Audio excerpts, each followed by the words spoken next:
Greetings from Thailand and Happy New Year. My name is Daniel James Hudson, a viola player, and I'm with my very good friend, a composer, Marcus Tristan. And we want to talk to you about a new piece of music that Marcus has written for myself to play solo viola with an orchestra. And Marcus, could you just introduce for us your piece, please? Yes, good evening and Happy New Year to everybody from Thailand. I've written a piece as part of a large, how would you describe it, a large hyper-composition called Ecliptic Observations, which is basically, the ecliptic is the line of constellations through which the sun passes as it goes through round, well, it doesn't go around the earth goes around the sun obviously. But there are 14 constellations on the ecliptic, and for this piece I've chosen 9 nebulae, star clusters. There's a black hole, there are no galaxies in this one, that feature in one of those 14 constellations. Now you may wonder why there are only 9, because I didn't finish it yet. Basically, there are going to be 5 more in the future, but this is the finished piece at the moment. And it starts in Taurus, which is the bull, and it ends in Cetus, which is the whale or the sea monster. And this is a constellation through which the sun passes for only a few hours every year, but still it's on the ecliptic. Okay, thank you very much. Very recently I recorded the solo viola part independently on my own, and we've combined it with the orchestral soundtrack. And the next stage that we thought would be very interesting to develop was a fusion of music and images. And in the last few days we've been very busy doing that with all 9 compositions from some notable clusters, the title of this new piece. And we've timed it intentionally so that we can present it to the world and as many of our friends and colleagues as possible for this brand new year that we're just about to enter, 2021.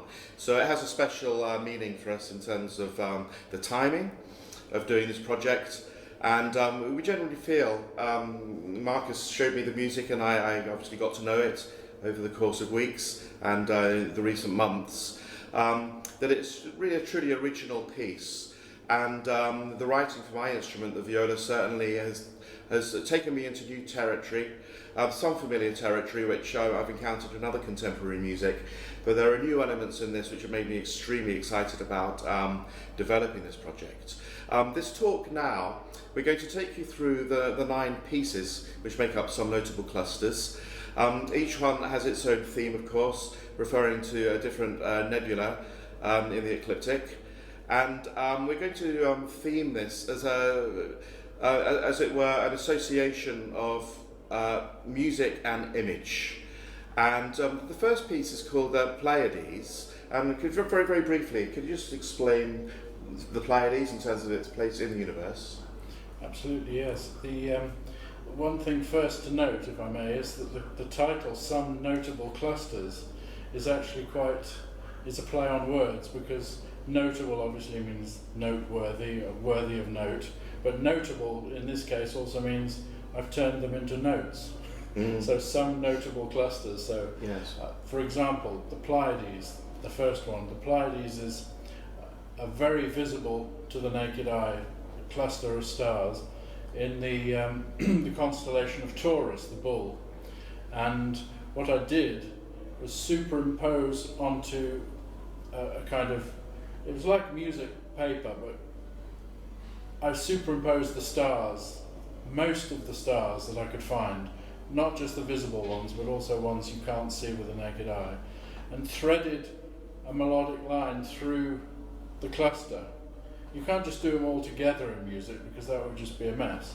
So it's like the melodic lines that the stars make as you trace them through the sky, if you like. And that works in the same way with constellations too. I do that with a constellation. It's not a 100% original idea, because back in 1992, I think it was, I worked on a performance of Sternklang by Karl-Heinz Stockhausen and was lucky enough to work briefly with him on it. He came to the performance to organise it.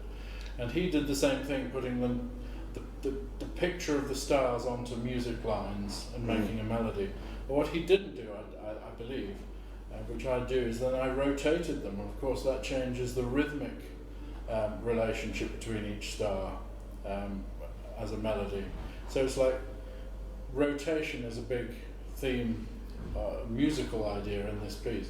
But the Seven Sisters were seven kind of muses of legend, Greek legend. I can't remember all of them. Alcyone, Atlas. There are seven of them, but you can only see 6 of the stars with your naked eye. And it's in the second constellation of the it's now the third constellation as the sun passes around the ecliptic. It starts with Aquarius now. It used to be Aries, then Aries, and then Taurus.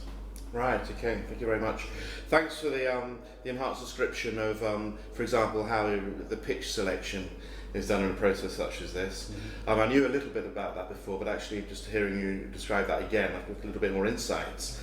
And as we all know as performers, working with composers who we either know or more often, to be honest, don't know, because I'm very fortunate in this case to be collaborating directly with Marcus, the composer of this piece. It's a well-known fact that we learn the notes. We don't always have a full appreciation of how they are put together. Modern composers of any distinction, or by definition, have their own ways of working, their own methods. And so there's no one textbook where, for example, serialism, and most musicians know the mechanics of that. That might be one approach, but certainly we're aware that there are any number of approaches, and that's certainly shed some light on that for me. Yes, the Seven Sisters was the image in the video which we developed. And after we've talked through all 9 of these, by the way, we're going to be presenting the 9 videos in order, which last approximately 45 minutes, maybe a little bit longer. And the one image we didn't use in this first piece was Taurus, which is associated with the bull, which is something we could have done.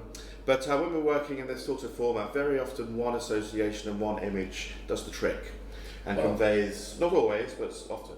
Well, we came up with this phrase, which I think is quite a useful way for people who have no into the music yet, to describe how the works, not just musically, but the video production, is the aesthetics of association. It's a good phrase. I think you came up with that phrase. And it means that we could have made all 9 videos in a completely different way, in a different setting. For example, you didn't mention this, but you remarked on it earlier, we could even have had the Seven Sisters tube line sign from the London. From the Piccadilly line in London, right. Another association. Yes. So what I've always attempted to do with videos with my music is to give people who don't really get necessarily what the music is about immediately, or even over a long period, an into it by using images which maybe help them to associate ideas. Yes. So the aesthetics of association, I think, is a very good phrase that you came up for this. Yes, absolutely. I mean, we truly felt that applies to this whole project. Yeah. And the videos, I think it applies to them all, so it's worth mentioning, as we were talking about the first one, are in a sense vignettes of a sort. They last between 3 and 5 minutes each. So they're not miniatures as such, but certainly I think we regard them as vignettes. And almost something which could be presented as installation art, as well as being performed live. We certainly plan to perform this piece as a live show in the not too distant future. But they would work, having done them as videos, as I say, pieces which could be run in museums or spaces of various kinds, where they could be observed as mini films. They don't tell stories as such, but because of the aesthetics of association and any number of things that an image can trigger in somebody's memory, I think they'd work extremely well with respect in that respect. Can I make another point on that? Yes. Because you talked about vignettes, and they really are vignettes, because if a complete live performance would actually be quite considerably longer than what we've made, because the way the piece is constructed is that each bar, inverted commas, is one page of music. And over that page, each member of the orchestral ensemble and the soloist work their way through that page, rather like those going through the stars of the Pleiades, to the end. And when they've got to the end, they wait until the next bar. It's like another breath. It's like a series of breaths.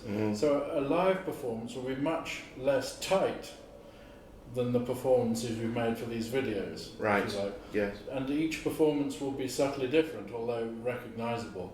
It's like a kind of planned aleatory, which is like music of chance but not. It's chance but not.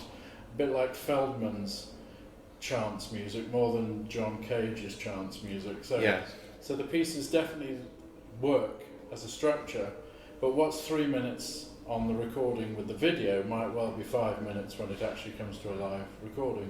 So Yeah. the live recording will be more of an expansive thing. But this is a really good, we've done, I think, a fairly good job of giving a very good idea of what it might be like in a real live performance. Absolutely, yes. And the fact that as I said, the first stage of doing this presentation in terms of the videos was this recording of the solo viola on its own. So I performed obviously for a camera, but I very much felt from the beginning that it had to be performed with absolute conviction.